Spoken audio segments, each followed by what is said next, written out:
Hi, everyone. From 1Route, I'm Jeffrey Ross, and you're watching the 1Route RoundUp, the show that spotlights individuals making a positive difference in the telecom industry. Today, we're joined by Ant James, currently overseeing multiple aspects of the global voice portfolio at BT Group. He's previously been the head of product management and IDD commercial operations at BT Group, head of commercial operations at BT Wholesale, senior commercial manager at BT Global Telecom Markets, and senior commercial manager at BT. With over 30 years of experience, it's obviously this man knows BT, international traffic, revenue assurance and fraud management, and so much more. He is also the chairman of the Knockin and Kinnerly Cricket Club and the past chairman of, forgive me if I butcher this, but the past chairman of Lanny Manek Junior Football Club. And not bad, Jeffrey. Well, I have to tell you, so we'll blame it on Texas. I wanted to say Yanni Manek. Is that more accurate? No, it's less accurate. You were right, so. So the Junior Football Club, and he's been a previous panelist at the 2021 RAG London event. And thank you for letting me attempt the football club's name, and thank you for being on the show today. No, I'm welcome. You're welcome. I'm pleased to be here, Jeffrey. So obviously the first question is how do you pronounce the Junior Football Club's name?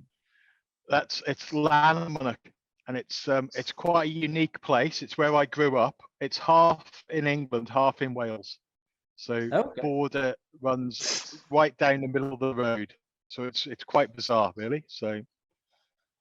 And when I was at school there, it was really weird that the Welsh and English didn't mix at all. So if you were on the Welsh side, you went to the Welsh school, and if you were on the English side, you had a separate school and went there. So, but this the village had about 500 people, but 2 schools. So this sounds like my ancestry.com genealogy DNA test.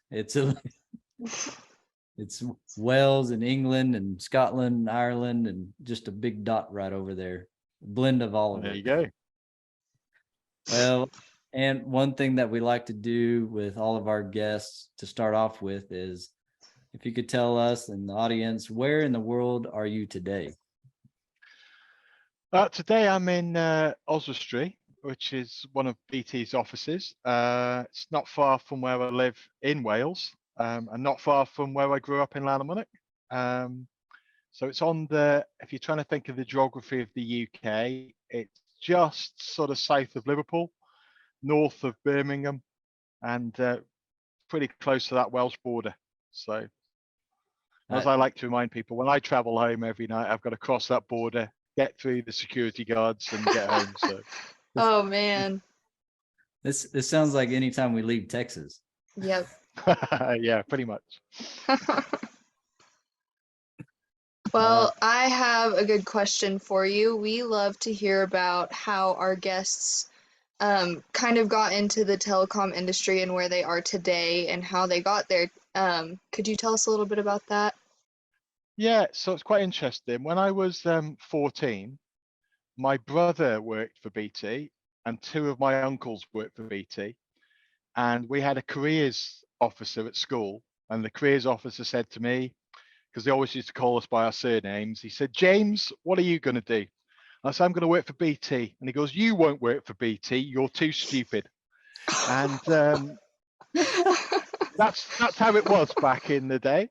And what he meant was I wasn't very practical in terms of an engineering background, but what I was good at was putting myself to a task and getting it done. So that was the best thing anybody could have said to me, because all I wanted to do from that point was to prove him wrong. And when I was 17, I joined BT on a temporary contract, and I'm still here now. So, and in 2 months, it'll be 35 years. So that, I was going to say that was just a little short while ago, right? Yeah. I was gonna say, I was going to say you joined BT when you were like 10. But yeah, that's my old job. I've been 35 years and I joined when I was 10, obviously. Yeah. So yeah. That's incredible. But you know what? How great of a motivation is that? I love it. Yeah. And this is where And I feel like you and I are the same. Anytime someone told me I could not do something, I'm going to go above and beyond to prove them wrong. Yeah, exactly. Yeah. Which is also 100%. detrimental to my health. But that's all right. That's incredible though. You know, Yeah. you don't see, That's awesome. you know, I feel like career wise, it's, you know, these days it's kind of musical chairs sometimes. So hats off to you, sir, for sticking it out. And you've Well, seen so BT's a very, when I joined BT, it had 250,000 people in the workforce. And even though I've worked in the same company for 35 years, and you listed some of the jobs I've had before, I've probably had 20 different jobs. And even though for the last few years I've been involved in global voice and different aspects of it, I've done so many different things within BT as well. You know, I was responsible one time for submarine cable restoration, which sounds dead exciting, but it was just so boring, you know. So, because most of the time they don't need restoring, and you're just looking at them, you know. So, but so did you get to go? Did you get to go on a submarine? No, I did not. I got Oh. to speak to people who went on the submarine, but I didn't go on the submarine myself. So yeah, That's the letdown there. So you could probably tell us. You could, after all those, you could probably tell us what job you don't ever want to do again, or maybe you don't need to say that. I don't. No, it's so I did a lot of work when I was an engineer, and we were looking at sort of service assurance and looking after our customers, and it was on 24 hours a day, 7 days a week, Christmas Day, you know, whenever your shift landed, you worked. I'm really glad I don't do that anymore. I enjoy my weekends too much. I enjoy my evenings too much, but I don't want to go and work nights again. Definitely not. So not so much job specific, but I do like to work in the day and then have the evenings to myself and the weekends to myself. So it's hard to beat. I like it. Yep. Well, Ant, you know, a lot of this show we talk about obviously fraud, revenue assurance, and all of that stuff. With your experience, I'm really curious. So, is there an area of the world that you have found to be maybe more advanced in the fight against fraud than other areas that people might not be aware of? that's an interesting question. I'm not sure there is an area of the world, to be honest. I think certain companies understand it more than others, and certain countries understand it more than others. But you know, there's companies in Asia who've got everything right. There's companies in Africa who've got it right, and there's companies in America, Europe who've got it right. But in the same continents, there's people who get it completely wrong, and they don't understand it. So I don't think it's specific. It's interesting as well that some of the hottest fraud destinations are in the developed world, and it's embarrassing to me to say that the UK has a lot of fraud terminating on its shores. And you know, as BT as the incumbent, it is embarrassing. It's not on our network, but to the outside world, people think the UK is BT and BT is the UK. Yes. So we're trying to do everything we can to clean up our own backyard as well, and work with the regulators to say, look, we've got a problem. And I like that, because I know as soon as I land in London, you know, the first thing that pops up on my phone is BT. So you 100% you correlate BT with the UK and vice versa. So it's very interesting. I like that. You know, just to piggyback off of that, I feel like there is almost a certain acceptance. Let's see if I can phrase this correctly. Certain acceptance of defeat. It's almost like we're okay with this amount of fraud. Do you feel like maybe this is part of the problem, that you know everybody's kind of given up on? I don't know, and I shouldn't say everyone, but the idea of eliminating fraud is always discussed, but it just seems like, you know, hey, where do you think we'll be in 10 years? And everybody says, we'll be in the same spot. I mean, what is your feeling towards that? No, I think there's that acceptance, and if you ask people to define different types of fraud, certain people will start listing 30 or 40 different types of fraud. I think there's only two types of fraud. Okay. There's fraud that affects your P&L, Mhm. affects the money that you get, you lose money because of it. And there's a fraud that damages your brand. Oh, Now, yeah. what companies tend to focus on is if they're not losing money, they're not worried about it. Mm. So if their contract suggests that there's fraud, but the customer still has to pay you, a lot of companies just don't do anything. No. They almost won't do anything because they don't want to turn off that revenue stream.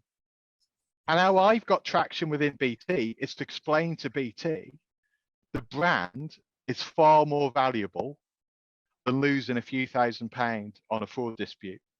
Mm. And what we don't want to be is on the front of a newspaper, on, you know, when you do a Google search for telecoms fraud, you don't want to be the first thing that pops up that BT have turned a blind eye to this. BT didn't do enough on this. This fraud funded international terrorism. This fraud funded criminal behavior, and BT didn't do anything about it. And it was that action and me speaking to seniors at BT about the brand and how damaging this could be that gave me the traction within the company to start doing something about this seriously. Before then, there was people saying, "What's the problem, man? Customers are paying us. What's the problem?" The bottom line and the shareholders are happy, right? Yeah, exactly. And then you explain what this is and where this revenue is coming from, and then they have a different view. But other companies today, I know, have the same battle internally. I speak to some really, really good people in the companies, but you know that internally they're having a battle and they're not winning. It's tough. I love that. Let's see, let's see here. Yeah. So kind of going off of that and continuing on, through your experience, can you give us a little bit of perspective of fraud from the UK's and or Europe's point of view? What's changed massively is OBR, so origin-based rating. Okay. So for years and years, all that anybody ever had to worry about was the B number of the call, the destination of the call. Now we have to worry about the origin of the call as well. I think at last count, something like 28 countries in Europe have introduced origin-based rating. And in the UK, the difference on a call, depending on the origin, can be half a penny up to £2 a minute. So that's massive. So what we've seen, of course, now is people bypassing that surcharge by manipulating the CLIs on the call. And that's massive. And the same technology people are using for scam, they're using it for all sorts of things. So it's completely changed what's happening in the UK and in Europe. And it's really hard to detect as well. You think, and this is kind of speaking from the perspective of being in the States, I think a lot of times people don't realize, you talk about a couple pennies, a couple pounds, and 100% you're right, it's a ton. And where a lot of times here in the States, we don't, or let's just be realistic, in the mobile world, in the telecom industry, really the US is tiny. I mean, we got 300 plus million people versus the rest of the world, we're tiny, is the way I see it, I should say. And so now you start thinking about billions and billions of people with those transactions, and those pennies adds up really quick. Yeah. So what we'd really like to hear about and really shine a spotlight on, because Ant, you and your team, y'all are doing amazing stuff. And what I'd love for you to tell our audience is, what is something, as much as you can tell, I should say, what is something that you feel that BT is really doing a good job at? I think if I can answer that in two ways, right? From a fraud point of view, we're quite mature in what we do from fraud. And it's really interesting. When you talk about fraud with people, the lines get muddied, right? So fraud for me is telecoms fraud, things like international revenue share fraud, where most people will understand what it is. And then you've got scam calls where people, the call itself is fine, that's not fraudulent, but the activity on the call is fraudulent. So in the international telecoms fraud, the RSF type thing, we take zero tolerance to fraud. My team, we've got the authority. I call it a shoot first, ask questions later policy. So if they see something that they don't like, they stop it. They don't have to go through internal approvals. They don't have to check with the sales guys, the routing managers. They just stop it. If they get it wrong, we learn from that. We make a better decision next time. And that works really, really well. Other companies don't have that. They're constrained. We do that really well. And because of that, we've got a really good reputation, I believe, in the industry for being a safe pair of hands. I'm not saying we have zero fraud, but when we have it, we stop it quickly. And if there's a dispute, we settle it as quickly as we possibly can. No, I like that. In the scam space, we're trying to lead the industry. We're trying to lead the UK. There's a lot of talk about stir shaking in the UK, stir shaking in Europe. They're doing something in France now around stir shaking. Personally, I don't believe that's the right way to go. No. I think it'll be an expensive mistake, and that money that we would have spent on stir shaking if we implement it would be wasted because we could spend it on other areas to be more effective. Sure. So we're working with Ofcom, we're working with other partners in the UK, we're working with the banks in the UK, and we're trying to come up with the right model. So we were one of the first to implement the blocking. So any calls into the UK with the UK fixed CLI now are completely blocked. Okay. You can have exceptions, but we have so few. We take the view that why would you want to be sending us UK traffic from outside the UK with a fixed number? So we've got zero trust really, unless people can really prove it. And now we're looking for mobile solutions. So if we can fix that battle and work the difference between roaming and a spoofed mobile CLI, I think that will be really interesting development. And tomorrow morning, actually, I've got a call with a colleague from Telstra, who are doing something similar, because I'm really keen that we learn from what other people are doing in the industry. And if Telstra have the answer and we can implement the same thing, then that's exactly what we'll do in the UK.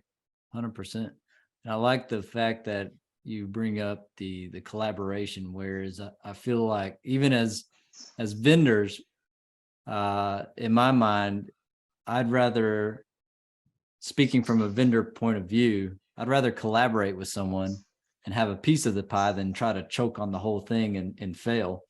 And I like that y'all are the collaboration outside of the industry, looking at the financial sector, which makes so much more sense.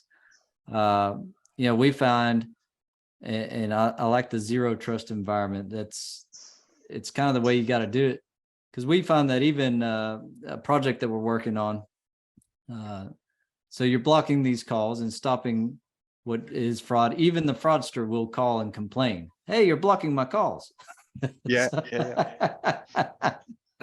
So it's definitely a team effort there, but we appreciate what BT's doing because y'all are doing some great stuff. And, stir shaking, that's one of those things. You and I've talked about it. I think there's good parts of it. And this is where we look at it as, if we can collaborate, like you're talking about with Telstra, and if we can communicate with each other and come up with something that is a convenient, I guess, for everyone, something that can correlate across the borders and from company to company, even better. So hats off to BT. Y'all are doing an awesome job. But we've got more to do, and we still have to convince other parts of BT. And part of my job is to make sure everybody's fully aware of what the situation is today and what things that we can do to make it better. And on the fraud space, it's a constant battle, because we've been very successful in eliminating fraud. Certain people think it's gone away, and we have to highlight, look at all of these millions of calls that we're blocking every week.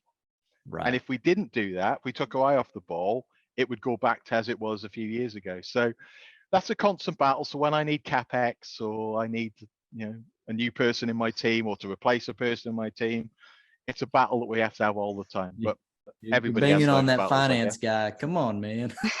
Exactly. That's all right. Well, we really appreciate that. Well, and I would say this is the part of the show that I don't know if I could say most enjoy, but hopefully the guests enjoy. But I think you would agree that you go to conferences, you go to meetings, and you talk with people like you and I met a year and a half ago. But at the end of the day, we really know each other? And so the scientists in the 1Route lab have come up with 15 wonderful questions.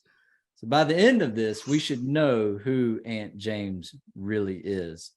Maybe I'll know who he is as well then after these questions. You know what? I'm going to throw in, we'll say 16 questions for you, because I see that you are a bit of a cricket fan.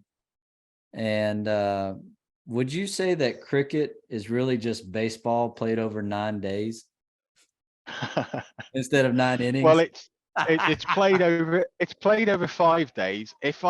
So I've only been to America once, and I was really, really lucky to be taken to a baseball game, right? So I went to, is it Wrigley Fields? Yeah, To watch a game in Chicago. Yeah. And I was sitting with some people, and they went, "Oh, this is taking ages. I'm really sorry." And we were there for like 5 hours or something, but people kept giving me beer and hot dogs and crisps, and I was just like, I was loving it. And I went, 5 hours. I said, I can sit and watch cricket for 5 days. This is a joy. So and we're lazy over here. So out of curiosity, and this is not part of our data scientist question, do you prefer football or cricket?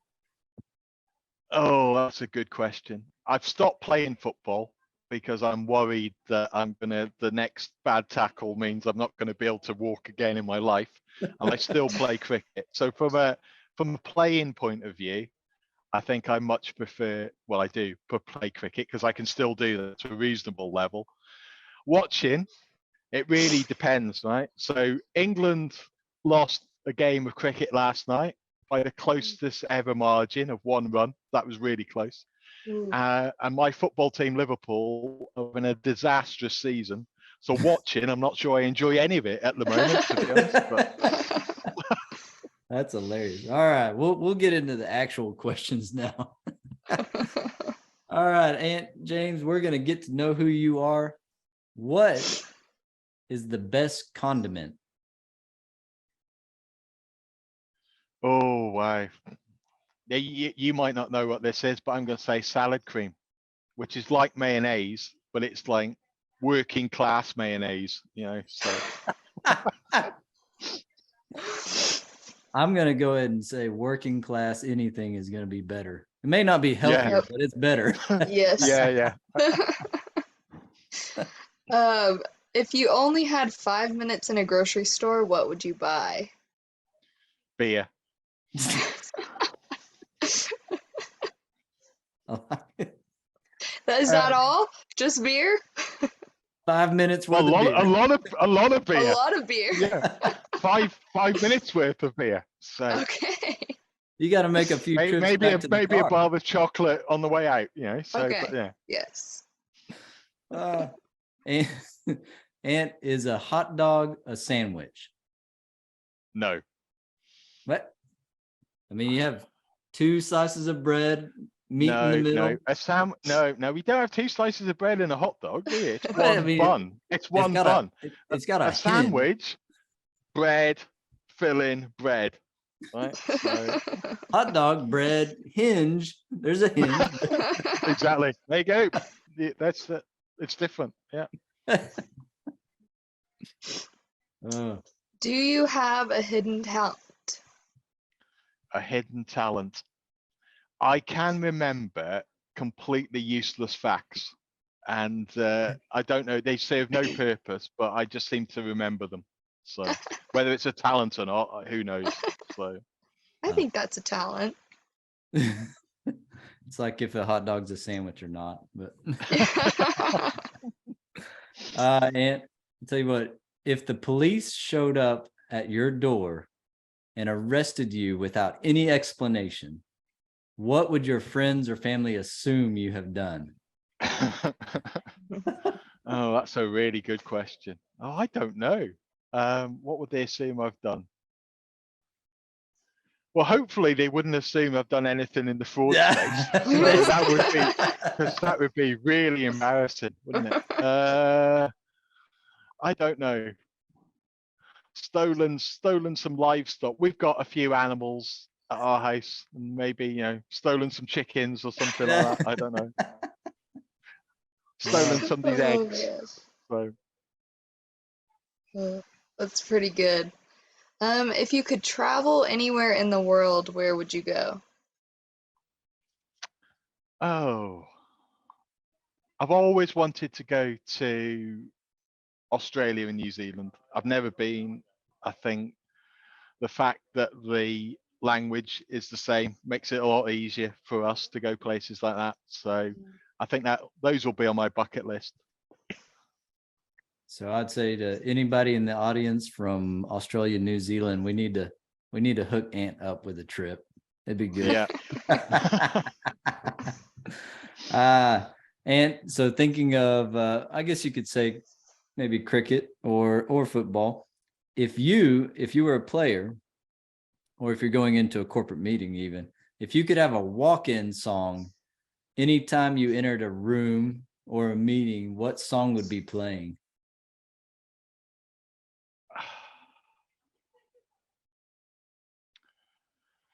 That's a really good question, isn't it? So I really do like my music. I'm just trying to think of something that would be appropriate for me to walk in. So I like to think I'm quite a sort of happy person. I like to think I put energy in the room. So there's a song by a band in the UK called the House Martins from my youth, and it's called Happy Hour.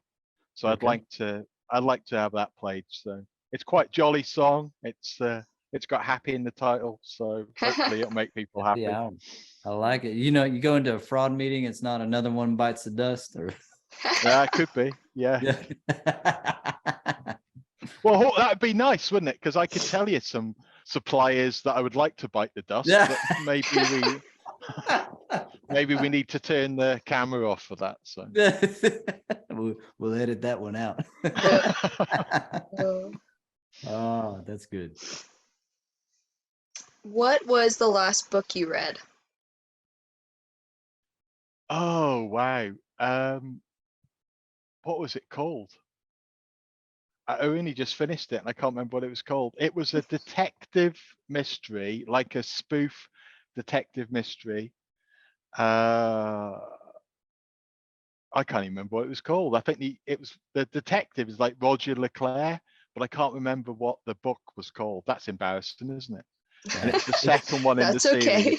It's on the must-read list. Yeah, no, it was really good. I really enjoyed it, but I can't remember what the title was. So I only looked at the title at the beginning, and then I read the book, and then put it down again. So that's a good point. How often do you actually read the title? Once. Exactly. Yeah. I'm gonna bounce back over to music since you like your music. What is one song that you would erase from music history that should never have been created? Just anything by Coldplay. Just anything. Right. My wife would agree with you. Well, if you eliminate one of their songs, you probably eliminate all of them. They start to sound the same. Pretty much. Yeah, they're all the same. Yeah. Sorry, Coldplay. That's true. Sorry. I'm sure they'll be watching. Yeah. Oh man. Do you collect anything? Yes. So lockdown, and again, this goes back to what I'd buy in the supermarket. I'm a big fan of craft beer, and there's a company in the UK called Brewdog. And if I was at home now, you'd be able to see this collection. They make so many different types of beer, and if I have a can that I've never had before, I keep that can. and I put it on the shelves up in my office. And this weekend, I've had to put some more shelves up because I've got so many cans now they weren't fitting on the shelves. So I collect BrewDog cans, and I like to. There's several. They brew their own beer on in certain sites and whatever. And there's one in Liverpool, one in Manchester, one in Sheffield. And if I'm ever in those places, I like to go there and have the beer firsthand as well. And the other thing I collect, and this goes back from my youth, is Star Wars figures. So yeah, from the original, I've got some original ones back from 1977, that's right it. up to The real sort of Star Very Wars. cool. yeah. So The not real not a Star Wars. massive collection, because these days they are like serious amount of money, but I have a few. Yes. So That's how I feel about vinyl Very cool. records. I love vinyl records, but apparently they've become popular, so now they're expensive again. So yeah, I've got quite a lot of vinyl records as well, but I've got no way of playing any vinyl records anymore. But I daren't sell the records. that goes along with the 8-track player as well. Exactly. Yeah. Ant, who was your favorite teacher? My favorite teacher was the sports master. So it was a guy called Tom Ellis, and I still see him occasionally. He lives not far from where I live now. He loves his sport still. So if there's ever a football game on in the town, which is called Llanfyllin, where he lives, and I'm walking past and watching it, he's always there, and we always have a chat. But he just got me. He loves sport. I love sport. So yeah, I'm not sure I was very good when I was in school, but he was really good teacher. Really encouraged us. So took us all over Wales to play against other schools. He was a good guy. I like that. That's a good That's one. awesome. Well, I'm gonna completely switch it up and ask you, what is the best candy bar? After you've grabbed all your beer. Yes. Yeah. Well, there's a candy bar called Caramac. I bet you probably don't get that in America. Can't say And most people find it really sickly. So it's a real caramel-based caramel, but I just love it. So if I do any sort of long distance walking, so do 20, 30-mile walk, I'll always have a bar of it because it gives you so much energy. It's just pure sugar, basically. So it's just gives you a boost. And I just appreciate you saying miles instead of kilometers. Yeah, it's still miles in the UK. Yeah. So. If you could start a secret society, what kind would you start? A secret society. Well, that's a good question. I suppose it'd be something that I like, and it would probably be something about music, maybe how we get rid of Coldplay, or how we promote certain bands. I generally do love music, and I love watching new music. And there's a couple of bands that I really like at the moment that aren't very big. So actually, what I'd do, I'd set up a secret society that main mission is to get those bands the recognition they deserve. So they've given me a lot of enjoyment. I'd like it to go around to a lot of other people. So yeah. I've been reading a book currently. It's Dave Grohl from the Foo Fighters and Nirvana. Yeah. His book, and I've gotten to the point where he's talking about when Nirvana just started and how it was such an underground thing at the time, and essentially within 40 days it just exploded on them. And he's talking about all yeah, sorry, go on. No, I was about to say he's talking about all these bands that they looked up to that you really don't know about, or I should say I didn't know about, that he believes that deserve a lot more recognition. That's the really nice thing now about streaming music, is that you used to have to go and find that album somewhere, buy it. Now you can listen to it. So if you read a reference to a band that influenced Nirvana or anybody else, you can go and listen to it, and then you can see why they influenced them. Yeah, I've got a book. It's 1,001 songs you need to listen to before you die, and I'm going to ship that thing over to you. It's a good. Because it does. Is it it talks is about it all one that. of those? Is it one of those things though? When you listen to the last song, you die. So you don't want to make sure you don't finish the book. So I haven't tested it. So, and now that you say that, I don't Could think I'm going be. to finish the book. Good point. Well, if you lost your phone for a day, what would you do? it wouldn't bother me. And my wife would disagree with you, but it seriously wouldn't bother me. So to be Yeah. honest, so I'd probably be a little bit upset because it probably wouldn't be able to contact anybody because years ago I used to remember everybody's phone number. Now I've got no idea what anybody's phone number is. You just press a button. So that would be the biggest annoyance, that when you needed to contact somebody, you couldn't. That's a good point. But it'd be quite nice to That's have a good point. 24 hours with no phone and no distraction, to be honest. I think so too. That'd be all right. And we're going to finish off the questions with could be a tough one, but we'll see. What brings you hope? What brings me? That is an interesting question from a.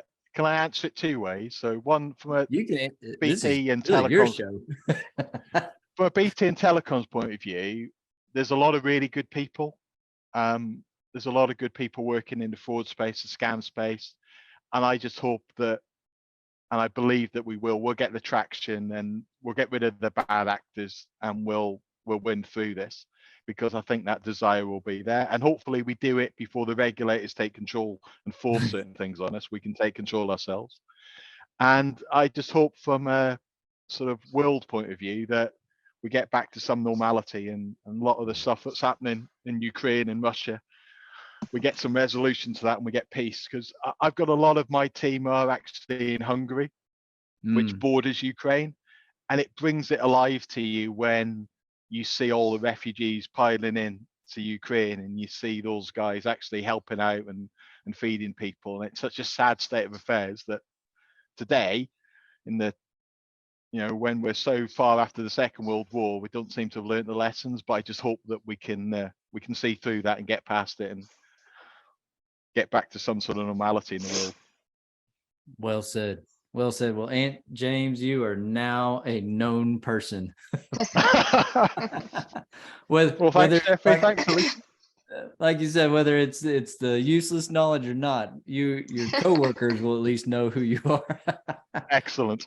All that's left to do at this point in time is look into the camera and tell us what is on the horizon for you, or what is on the horizon for BT.